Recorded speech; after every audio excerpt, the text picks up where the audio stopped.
नमस्कार जनटी में स्वागत आपका। मैं हूं योगेंद्र। आप देख रहे हैं खास खबर। खास खबर में हम बात करेंगे उस केस की जो वाकई किसी एक पेरेंट्स की वो संतान हो सकती है, लेकिन पूरे हिंदुस्तान को कहें कि ये अपराध की एक तरह से सुनामी जैसी कही जाने वाली घटना थी। हम बात कर रहे हैं 16 दिसंबर 2012 की, उस काली रात की, उस घटना की जिसमें निर्भया के साथ निर्मम तरीके से, जिस बर्बरता के साथ में रेप किया गया और उसके को एक अपने साथी के साथ में बस से जो फेंक दिया गया था। पूरे हिंदुस्तान को हिलाने वाली वह घटना थी। और हमें लगता है कि कितने टाइम से महिलाएं, बच्चियां जो ये महज इस अंदाज में कि चले क्या मुंह लगना, वो कमजोरी समझ रहे थे।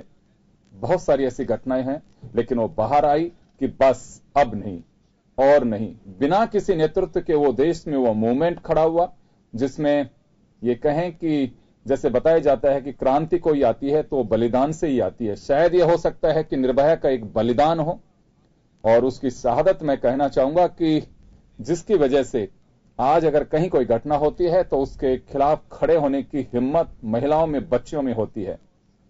और वही हुआ जिसकी अपेक्षा की जा रही थी कि पांचों दोषियों को फांसी की सजा सुप्रीम कोर्ट ने भी बरकरार रखी है।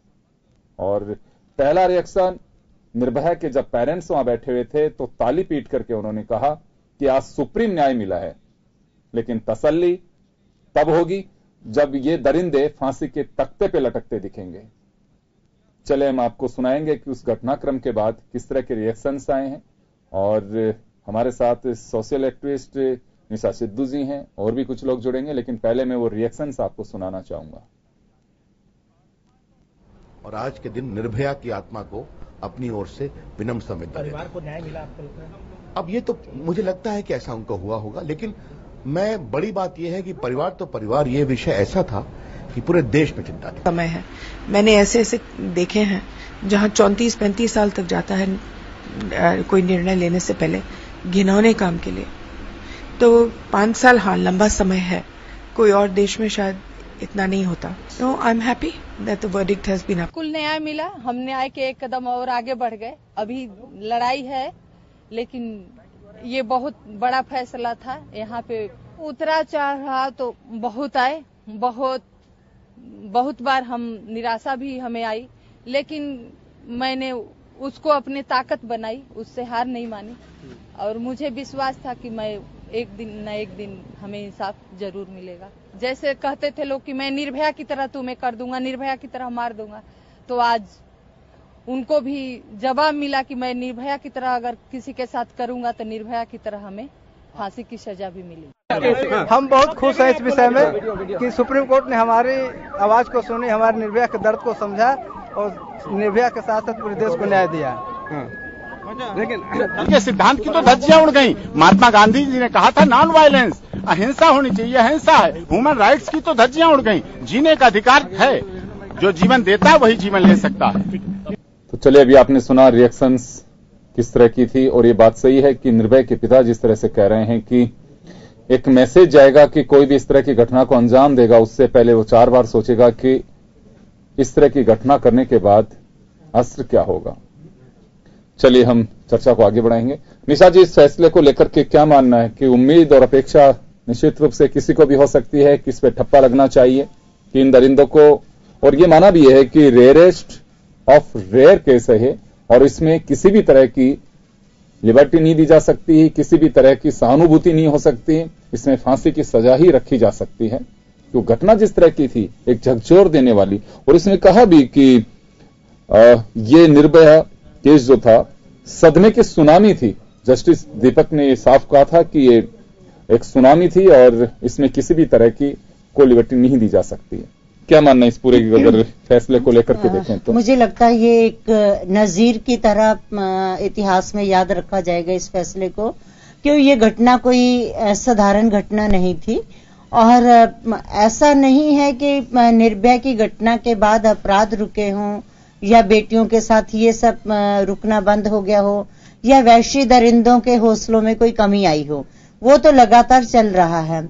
लेकिन इतिहास में जरूर इस घटना को इस रूप में याद किया जाएगा, क्योंकि जिस कानून को में बदलाव लाने के लिए एक लंबी लड़ाई लड़ी जा रही थी, उसमें तुरंत जीत हासिल हो गई। और काफी सारा जो श्रेय जाता है, मुझे लगता है कि निर्भया की इस घटना के बाद जो आईपीसी के अंदर संशोधन हुए और उससे भी औरतों को न्याय की प्रक्रिया में मिलने में काफी तेजी आई है। और जो साधारण से साधारण घटना मान लिया जाता था, छेड़छाड़ी तो किया क्या है, तो उसमें भी अभी दंड मिलने लगा है। तो ये मैं समझती हूँ कि ये तो बहुत बड़ी उपलब्धि एक नजीर के तौर पर। फिर 5 साल का अरसा और उसमें 5 सालों के अंदर न्याय मिल जाना, और वो भी उच्चतम न्यायालय तक, मुझे लगता है बहुत बड़ी बात है। सर्वोच्च न्यायालय अगर इस तरह का न्याय दिया है।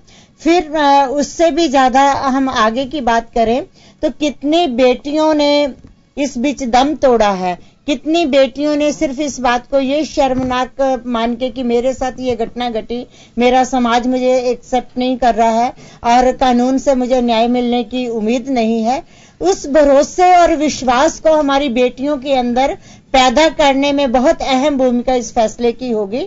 आगे समाज की सोच कब बदलेगी वो तो अलग बात है, लेकिन कानून के तौर पे मुझे लगता है कि ये बहुत बड़ा राहत देने वाला फैसला है। बिल्कुल आप सही फरमा रहे हैं कि घटनाएं पहले भी हो रही थी और आगे नहीं होगी, इसकी कोई गारंटी नहीं दे सकता। लेकिन एक मैं जो यहां पे एक चीज देख रहा हूं निशा जी, कि ये इस बात से मैं आपकी से सहमत हूं कि दरिंदगी अभी भी खत्म नहीं हो रही। आईपीसी में भी बदलाव किया गया, लेकिन मुझे जो एक बदलाव दिखाई दे रहा है कि समाज में वो जागृति जरूर आई है निर्भया केस के बाद में, कि अक्सर बच्चियां कहीं पे ट्रेवलिंग कर रही हैं, कोई किसी को ताकाताकी कर रहा है, किसी को छेड़छाड़ करते हैं। महज वो कमजोर नहीं है, लेकिन महज इस वजह से कि चलिए मुझे रास्ता अपने गंतव्य तक पहुंचना, क्या इसके मुंह लगना है, ये इसकी हरकतों से जब इसका कोई ठीक मिलेगा इसको भी तो आ जाएगा।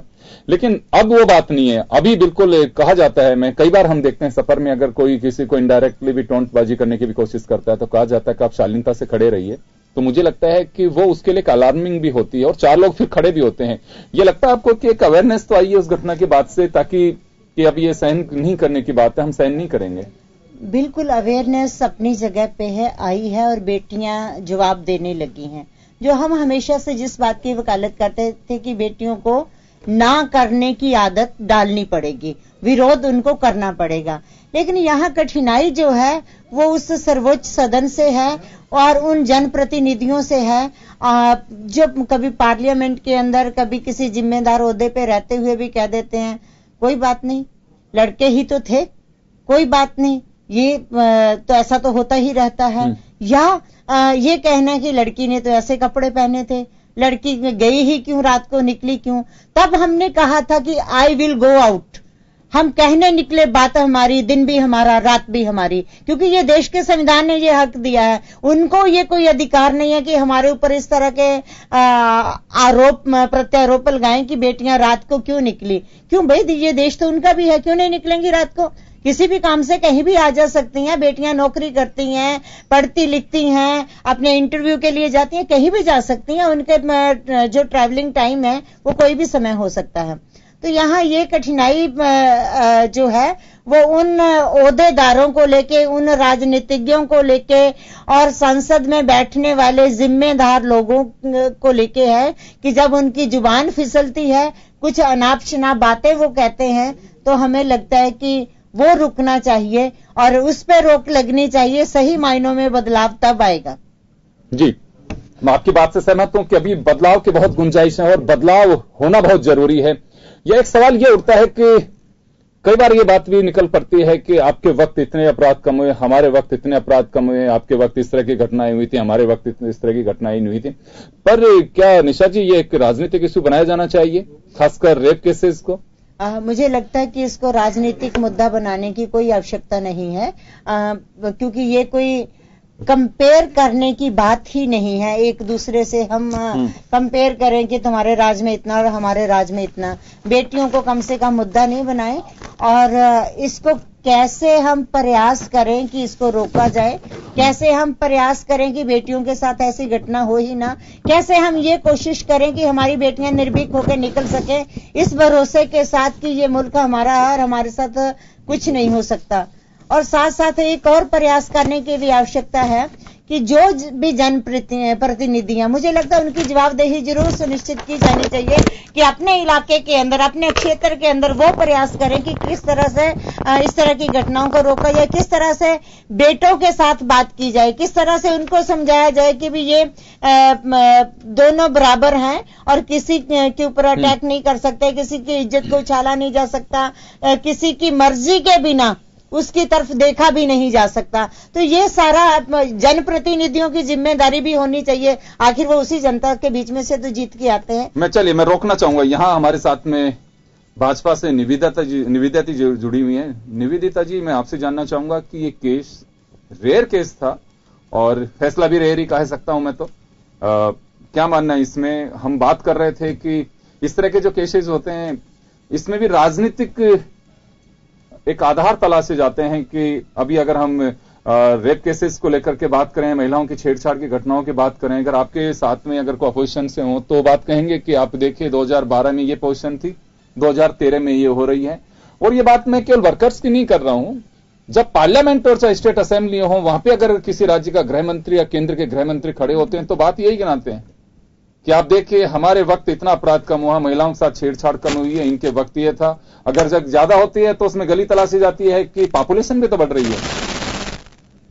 जी योगेश जी, आज ऐतिहासिक दिन है और हाईकोर्ट के फैसले पर सुप्रीम कोर्ट ने मोहर लगाई है, लेकिन ऐसा भी होता है कि अनर्गल आरोप जो एक दूसरे पर कई बार लगाए जाते हैं और खासतौर से कांग्रेस जो जिस तरह से अपनी उपलब्धियां गिनाती है, तो इस सब से ऊपर उठ करके हमें ये देखना है कि हमारे देश में महिलाओं की स्थिति किस कदर पिछले 3 सालों में सुधरी है। हमारे मोदी जी के जो फ्लैगशिप प्रोग्राम्स हैं, जैसे बेटी बचाओ बेटी पढ़ाओ, और राजस्थान में जैसे माननीय मुख्यमंत्री जी ने महिलाओं के लिए जो विशेष रूप से योजनाएं चलाई हैं, राजश्री योजना, हमारी बेटी योजना, भामाशाह योजना, तो ये एक निवेदिता जी, मैं ये जानना चाह रहा हूँ, यहाँ की जनता को मिलता है उससे। और जो क्राइम रेट जो हमारा गिरा है पिछले 3 साल में, राजस्थान में महिलाओं का जो उत्पीड़न रेट है और जो महिलाओं के प्रति जो केसेस महिलाओं ने जो केसेस दर्ज कराए हैं, उनके अंदर भी 3% नहीं बल्कि 10% की गिरावट आई है। 10% की गिरावट अपने आप में एक उल्लेखनीय आंकड़े कहां से? ये मैं आपको टोकना चाहूंगा एक बार, मेरा भी सवाल है, आप कौन से साल के आंकड़े बता रहे हैं? ये पिछले 3 साल के हैं। नहीं, पिछले 3 साल में 10%। आप कैसे कह सकते हैं गलत है? ये तो बता रहे ऑन रिकॉर्ड है ये, आप जो कह रहे हैं वो नहीं है, बिल्कुल गिरावट नहीं आई है। गिरावट आई है, बिल्कुल आई है गिरावट। और जो महिलाओं के लिए मुख्यमंत्री जी ने ऑल विमेन स्क्वाड बनाई है, एंटी रोमियो स्क्वाड यूपी की तर्ज पर यहाँ पर भी बन रही है।